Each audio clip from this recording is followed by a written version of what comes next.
මම අද තාවා ගේමින් මා YouTube channel එකකින් අලුත් වීඩියෝ එකක් අරගෙන අද මම කියන්න ආවේ Magic Cube bundle set එක සහ store එකේ වෙනස් වෙලා තියෙන දේවල් ගැන.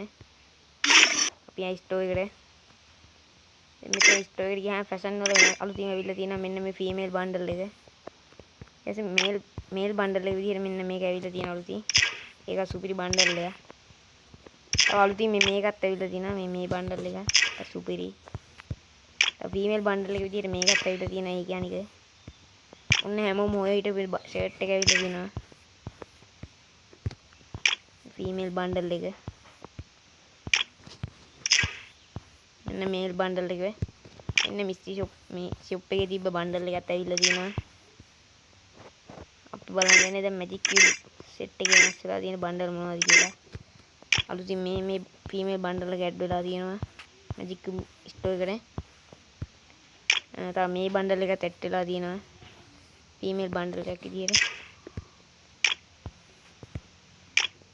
තව මේ මේල් බන්ඩල් එකත් ඇඩ් වෙලා තියෙනවා Magic Cube store එකට. මේ බන්ඩල් එකත් ඇඩ් වෙලා තියෙනවා. ඒක සුපිරි බන්ඩල් එකක්. තව FF token වලට exchange කරලා ගන්න පුළුවන්. මෙන්න මේ කලිසම ගන්න පුළුවන්. මෙන්න මේ shirt එකත් ගන්න පුළුවන් exchange කරලා. මේ දෙකම සුපිරි. මේ ඔළුවත් ගන්න පුළුවන්. ඒක female bundle එක විදිහට ඇවිල්ලා තියෙන්නේ. මෙන්න මේ කලිසමයි. මෙන්න මේ සපත්තු දෙකයි. මෙන්න මේ shirt එකයි. ඒක සුපිරි. එච්චර එහෙනම් යාළුවනේ අද වීඩියෝ එකෙන් මම කතා කරන්න බලාපොරොත්තු වෙන්නේ. වීඩියෝ එක හොඳයි නම් like එකක් දාලා subscribe කරලා subscribe 1k යන්න උදව්වක් දෙන්න. එහෙනම් හැමෝටම bye bye.